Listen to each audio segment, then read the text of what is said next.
Rode Suzuki's GSX 8S a year ago, we were impressed, but we wondered if a fully fared version of the motorcycle was on the way to compete against the other middleweight parallel twin sport bikes from the competition, like the Yamaha YZF R7 and Aprilia RS660.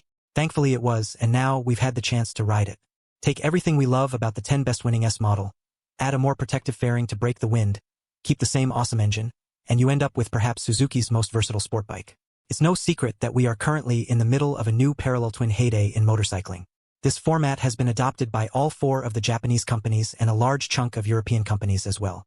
There are many reasons for this, from lower manufacturing costs to emissions, to simply a more user-friendly power delivery. No matter the reason, this engine configuration is here to stay for the future. The engine is the first new platform from Suzuki in a very long time. And while Suzuki was a little late to the party, there is no question that its new 776 cubic centimeters, 270-degree crank twin is a winner. This engine has allowed Suzuki to pump out no less than 4 new models over the past couple of years that utilize it, from a pair of V-Strom adventure bikes, to the aforementioned 8S, and now this 8R. But what is the mission of this latest sport bike? And does it foreshadow the demise of the GSX R600?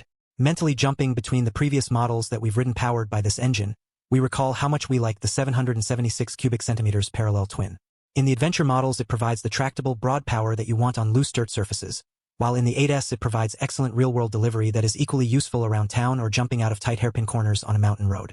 The prospect of taking that flexibility and applying it to a fully fared sport bike makes perfect sense, offering easy-to-access performance that doesn't require you to be at October 10th THS to extract it.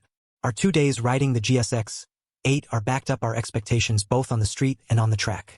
Claimed output is 81.8 horsepower at 8,500 RPM and 57.5 pound-ft. Of peak torque at 6,800 RPM, our V-Strom 800DE made 72.2 horsepower at 8,550 RPM and 50.1 pound-ft. Of torque at 5,550 on the Cycle World dyno at the rear wheel. The engine utilizes a 270-degree crank which mimics the sound and delivery of a V-twin like the one used in Suzuki's long-standing SV650. The details and advantages of this new parallel twin, which you can read more about here from Kevin Cameron, include less parts, lower emissions, less weight, and easier packaging. During our day riding the GSX 8R in the mountains near Julian, California, we were thrown a bit of everything from wet, cold roads after morning rain, to awesome and grippy dry pavement dropping down to Borrego Springs on the S22. One thing that stands out right away compared to the 8S is that with your helmet in a nice pocket of still air behind the 8RS fairing, and the lack of it bobbing around in the wind, you really notice how smooth the twin counterbalanced engine is. Across the engine's near 10,000 RPM range, it remains incredibly silky. Cruising in 6th gear at 75 miles per hour, the Tach reads 5,000 RPM and transfers virtually no vibrations at all to the rider through the foot pegs or handlebars. The following day, we had the opportunity to ride the 8R at Chuckwalla Valley Raceway, which made even more sense after hearing that the bike was homologated for Moto America's Twins Cup competition. As it turns out, the 8R is a total blast.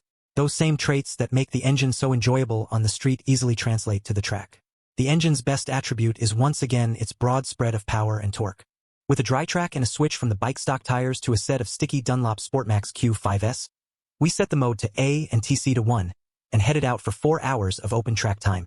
After experimenting with a few different gear choices around Chuckwalla, we realized that we could tackle large portions of the track in 4th gear and were just wasting time shifting down to 3rd. The engine's torque is capable of pulling the bike out of mid-speed corners, and saving that downshift makes corner entries a lot less hectic, allowing you to concentrate on lines and pushing deeper into braking zones. When shifting is necessary, the quick shifter helps make them smooth and almost instantaneous, while the slipper clutch does its part in keeping the bike stable on corner entry. The bottom line in terms of how this engine performs on track is that it provides fun and easy-to-manage power, which also keeps you from getting quickly fatigued. As a track day bike, it's a whole load of fun and we imagine will make a competitive Twins Cup racer. The handlebars mount to the top of the 8RS triple clamp instead of the 8S taller moto-style bar. This puts the rider's weight over the front end and creates a slightly more forward-leaning position behind the fairing. Arms have a slight drop to the bars when upright and are pretty much level when tucked in.